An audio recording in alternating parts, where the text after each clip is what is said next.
Hey, everybody. Welcome to another episode of the Rooster Stone Show. Hey, man. Welcome back, Kyle. My man, I've been looking forward to this. Dude, we got it back. While. Yes, we're back on the show, baby. Hey, we got a great episode for you today. What are you listening to? Our foundational show where we talk about, just whatever's spinning in Spotify or Apple or wherever else you're in listening. Our heads. Yeah, or on your old CD player or your cassette tape or 8-track. I'm old. Dude, 8 tracks, records, whatever you got, whatever you're listening to, we want to know about it. So don't forget to leave us comments on YouTube and Facebook, Instagram, all that stuff. Let us know what you're listening to because it's going to turn us on to stuff that maybe we didn't know about or maybe we forgot about. Anyway, let's get right at it. Kyle, give us your first song today. What do you got? I'm going to give you a first song, but I got to take one moment for you, everybody out there in internet land, and my brother Mo here. Just want you to know, life is good right now. I feel like I'm on this spiritual journey. Bro. Life is really, really good. And Mo, I want to thank you, brother, because this here, bringing me in, your podcast, The Rooster Stone Show, is part of that spiritual journey. My man. And I love you, brother, for it. I love you too, amigo. I love you for it. Dude, let's rock on, man. Hopefully this is helpful to you too, a little therapeutic for you. We certainly love doing it, so if you love watching it, we're appreciative. Absolutely. Yeah. And as you know, I always have a theme. Yeah. And my theme happens to be spiritual. Yeah. So I'm going to jump right into my first song. Humble and Kind, Tim McGraw, from the Damn Country Music album 2016. Oh. Okay, I can remember the first time that I heard Tim McGraw. It was introduced to me by a Marine Corps brother of mine that I still talk to all these years later, Doug Jaggers from Louisville, Kentucky. He introduced me to Tim McGraw, and I introduced him to Metallica. Jeez. And I got a personal phone call when he went home on leave one time from his wife saying, deep Southern accent, Cal, what you got Doug listening to? When she was listening to Metallica. Bro. Great times. And I still talk to them. We actually did a trip down to Louisville, Kentucky not a while back, and it was a great time to see. That's awesome. My old Marine Corps brother. Yeah. But what I really do love about this song, it is a very spiritual song to me. It happens to be my all-time favorite Tim McGraw song. Yeah. It just the message it conveys. Love, be nice, remember the people in your life, pass it on, pay it forward. Dude. Just like this small, reminds me of this small reel I seen just recently. And of all people, you would think, Mr. Rich and Famous, I love Tom Hanks. And he was being interviewed and they said, what do you find is the key to happiness and success? And he replied, 3 things. 1, be kind. 2, be kind. 3, be kind. Be humble and kind. Yeah. Dude. I'm telling you. I love it, dude. Dude, the older I get, the more I like country music, right? As you get older, you just like it more. And Tim McGraw has an awesome voice too, man. I mean, it's without a doubt. This is such a beautiful message and a good song and good advice. And it really is. It's a really good song and an excellent choice. I like that for your first one. So now for something completely different, I have chosen the song Express Yourself from NWA and their absolutely pivotal hip-hop album, Straight Outta Compton, 1988. Dude, this song takes me right back to high school, man. I mean, riding shotgun in Sean Hartman's Plymouth Champ, a Mickey's in one hand and a Newport in the other. Dude, these were some of the best days of my life. From the moment Ice Cube comes in bragging about Dre's dope producing, dude, the nostalgia sets in. But once those horns start, baby, once they start shouting, I get all up in my feels. This song is unique on this album with its more positive message and lack of profanity. But that wasn't really the reason I always liked it best. It was more about Dre's voice to me. I've always liked his voice, the quality of it. It's deeper. It's got a little more resonance to it. And also, I like the song it was sampled from. The song it was sampled from is also called Express Yourself by Charles Wright and the Watts 103rd Street Rhythm Band. Great song. Also a great song, yeah. So listening back to this now, I can't believe how young Dre's voice sounds, right? I mean, he sounds like a kid. I guess they were back he then. was a kid. Yeah. He was a kid when this album was pressed. Absolutely. And so was I. Dude, the good old days, bro. Absolutely. The good old days. Our younger days. Love it. All right. What do you got for number 2 today? Oh, well, sorry. Whoa. Whoa. You can't. Whoa. I need at least a moment or a sentence to get in about especially this song. Absolutely. You know me, I'm an old school fool. So I do love this song. It's an amazing album. It was an amazing band. And what I have to say is, if anybody back then and even to this day knows how to express themselves, it's definitely NWA. Bro. Back then they were kids, and now knowing all the members of this, you know what? This is definitely a rap supergroup. Dude, and I absolutely. love them. You know what I mean? I love them. Dude, and think about it this way. How many groups or albums actually changed the course of popular culture? Yeah. This album did. I mean, it's without a doubt, whether you like it or not, it changed the course of popular culture. And, there it is. That's my second song. Yep. Yeah. So there you go. Yes, sir. So what do you got for number 2 today, man? So Who does number 2 work for? All right. Bro, this is a crazy show today, isn't it? I'm loving it. You don't know how much I've been looking forward to this. Dropping bombs. All you people in internet land. All right. land. We are continuing Double K's spiritual journey. Double K. All right. So my next song is Heaven by Lost Lonely Boys on their debut album, Lost Lonely Boys, 2003. I love this song and everything about this band. This band was made up of 3 brothers and continuing a family tradition, whereas they decided to do this because their father before them had his own band similar to this, but it was more of a, they had the whole mariachi thing going on and all that. Yeah. So they are an American band from San Angelo, Texas, and this is what I love most. This is how I love how they call themselves. They play the style of music they call Texican rock and roll. I love it. I just love that definition, man. Texican. I'm getting all goosebumpy talking about it. I love it. So they combine elements of rock and roll, Texas blues, brown-eyed soul, country, and Tejano music. Yeah. Tejano, from what I read, is Tejano. Tejano is just an interpretation of Texas in Mexican. Yep. Yep. Yeah. So the lead singer and guitar said that he felt inspiration for this song like he was being struck by an invisible bolt of lightning. And he's like, it told him to write down this song. And he considers it to be one of the loudest outspoken prayers out there. Yeah. So this song definitely really hits me spiritually. And despite the record labels initially now they weren't biting on this. They went ahead and decided to record it themselves, and there in turn, the rest is history. There was their breakout success. Dude. So, and this just says another just everything about the song. And I'm going to say one more thing about this song. The vocal harmonies. I love my vocal harmonies now. And these brothers, they got Dude, nobody sings together like brothers do. And I almost forgot about this song. I had forgotten about this song. This is a great song. It's well sung. It's well played. I'm particularly fond of the guitar work, dude. That guitar's tone is love it, dude. That's what I love about it. Outstanding. His guitar tone is so good. This is a great song. I get goosebumps thinking about the guitar tone. Dude, me too. I'm into that sort of thing. What are you into? I'm into guitar tone. Yeah, me too. Yeah. Guitar tone. So for my second song, I chose the song Road of the Gypsy by the band Adrenaline from their 1986 album Road of the Gypsy, or the Iron Eagle soundtrack. Now, I used to listen to this song on my Sony Walkman when I was mowing the grass as a kid. It was on the Iron Eagle soundtrack. My brother had that on cassette tape.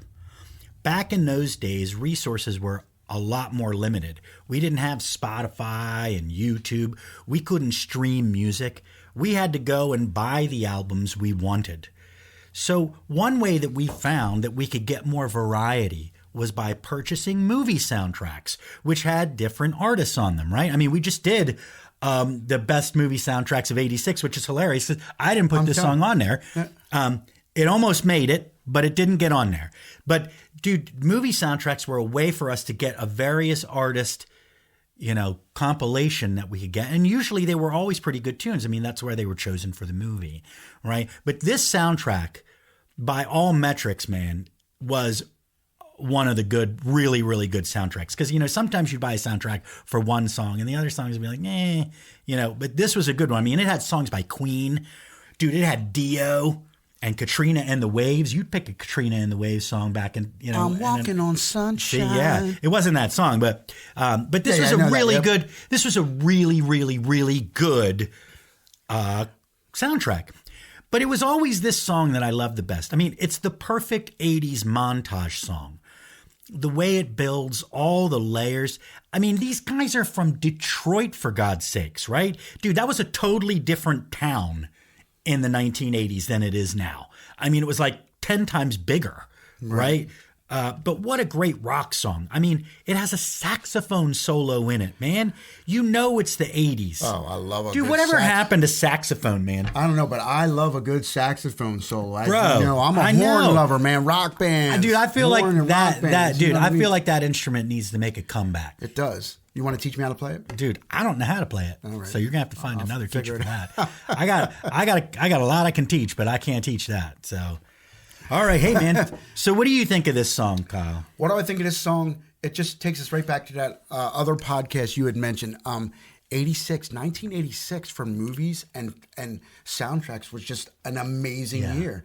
I find it, as you did, so hard to pick 3 songs when we did that other. Yeah, it was really hard. It does. I love the feel, and I love this movie. Absolutely. I mean, dude, Louis Gossett Jr., I'm telling you, man, I love it. Dude. I love it. Yeah. Love it. And just, it does. It gives you that so 80s feel. And then when, you talking about the Sony Walkman, and going back to the days with the Sony Man, that's just a little thing, puts a cassette in it for you that don't know, with little headphones on it, Dude, it was glorious. It was a glorious thing. And just overall, I love when we pick those 80s songs, man, because I love those waves of, nostalgia. Oh, yeah. You know what I mean? Like just washing over you, like Katrina and the Waves. Yeah, I'm telling you, like Katrina and the Waves. And then when you had mentioned like Dio, it just reminded me of my all-time favorite Dio song comes from another 80s movie soundtrack to be listed on a later podcast. I'm not going to tell you now. Dude, if you're out there and like you're younger and you don't know who Ronnie James Dio is, bro, like, I'm serious. Just look him up and start listening. That voice, I mean, I never heard anything like it. Ronnie James Dio. Holy diver. Yes. All right. What do you got for your third song, dude? We're like the digression kings today. I love it, dude. Okay, so let me tell you. Tell me. I without giving it away, my last song and your last song, brother. So let me get started. So come on. Continuing again on my spiritual journey. This one really grabs me. Yeah. You see, it really, dude. When this song, like in 1991, I had graduated and was getting ready to head to Paris Island for basic training.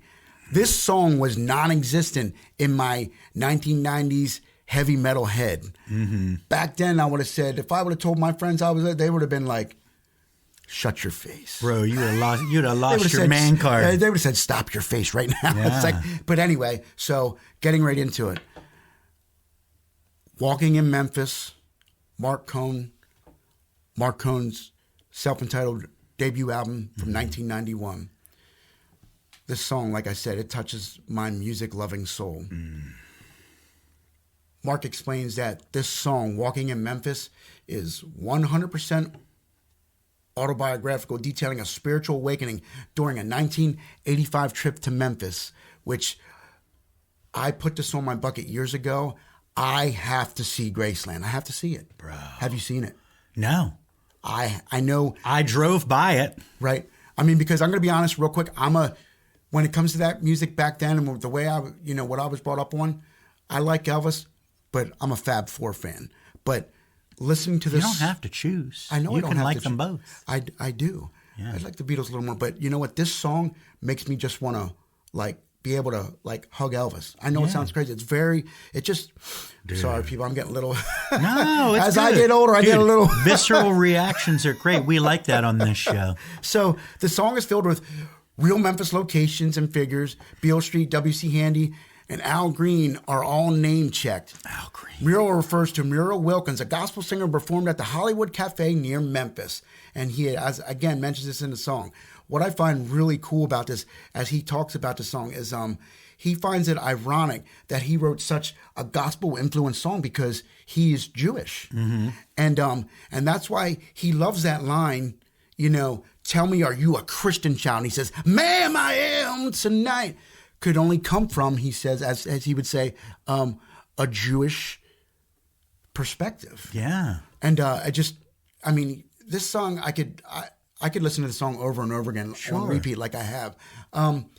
He was also deeply moved by hearing Al Green sing in church and experienced that influenced this song. And you can hear it in the song.